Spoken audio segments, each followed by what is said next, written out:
And I want to put this point across again and again. You may think I'm repeating myself. It cannot be said too often. It is not the black man that is the enemy.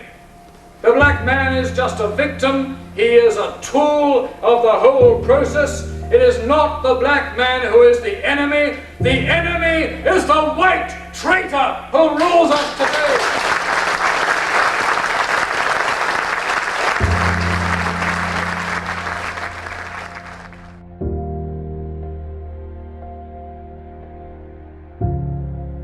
Thinking is the important thing. Being white isn't enough. Being English isn't enough. Being British isn't enough. Know what you are. In this book, to read about your own culture is a revolutionary act.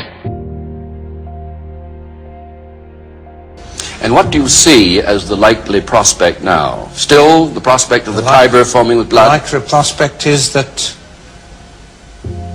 politicians of all parties will say, well, Enoch Powell's right. We don't say that in public, but we know it in private.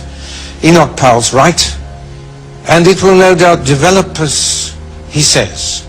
But it's better for us to do nothing now and let it happen perhaps after our time than to seize the many poisonous nettles which we would have to seize if we were at this stage going to attempt to avert the outcome. So let it go on until a third of central London, a third of Birmingham and Wolverhampton are covered, until the civil war comes. Let it go on. We won't be blamed.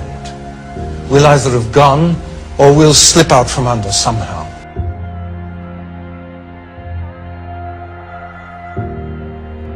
Naturally, we believe in our own race. Any man or woman worth anything believes in his own race as he believes in his own family. But because you believe in your own race or in your own family doesn't mean you want to injure other races or other families. How often have I said a father of a family should know that it's his first duty in nature to look after his own children? But that doesn't mean that he wants to hurt or to injure other children. On the contrary, you will do them any good turn that you can. And our attitude was always the same. Our first duty was to our own people, our British and European people. Our activity must be geared to the winning of power. That still has to be said to some people in our movement, here in America, back in Britain and everywhere else. They are crusaders for the truth, but they don't relate it to the necessities of winning power. It cannot be said enough. Power is what must be won. First, just a little bit of power, then more power, and finally complete power. Activity geared to anything else is a waste of time.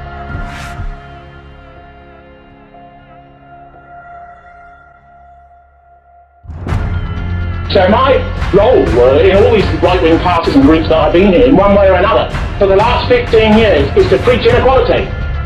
He says people are unequal. People are unequal. 75% of it's genetic and biological. Partly criminality is biological. Predisposition to drug addictions are biological. Intelligence is biological. Beauty is biological. Ferocity or a predisposition to it is biological. Intellect is biological. You can do a bit, but you're born to be what you are. And we should celebrate what we were born to be, because we have created 90% of value in modernity.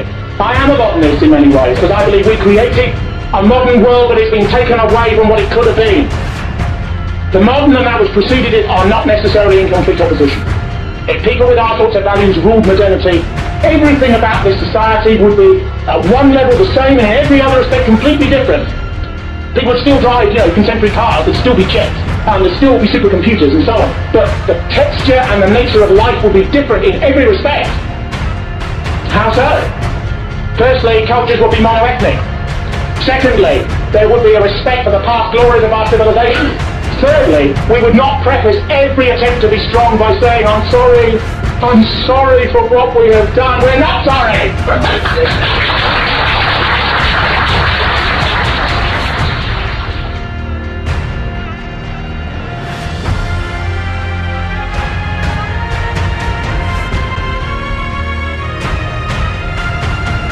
They talked of what they called multiracialism. which was simply a universal mix-up. Take humanity, put it in a bag, shake it together, and heaven knows what would come out. They wanted to get rid of what existed. All the little gray people of the world who hate the beautiful colored diversity of human development, they always want to get rid of the natural, the noble and the beautiful. They wanted to get rid of it. They wanted to make all nature as gray as themselves. It was their deep instinct. We were always opposed to that. We said, no, it won't work, and it's undesirable, but it should work. We can live in peace and friendship side by side in separate nations and separate developments. But we cannot have the mix-up of peoples and races who are widely different and divergent.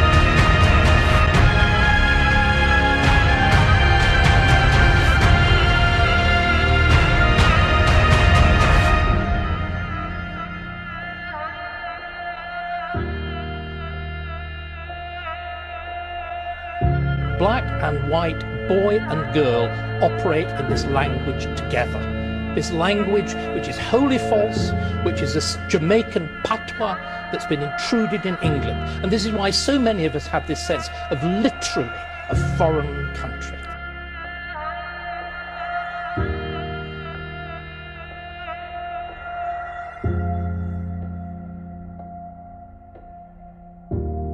If the soldiers who stormed the beaches in Normandy in June 1944 could see England as it is today, they wouldn't have gone 40 yards up that beach.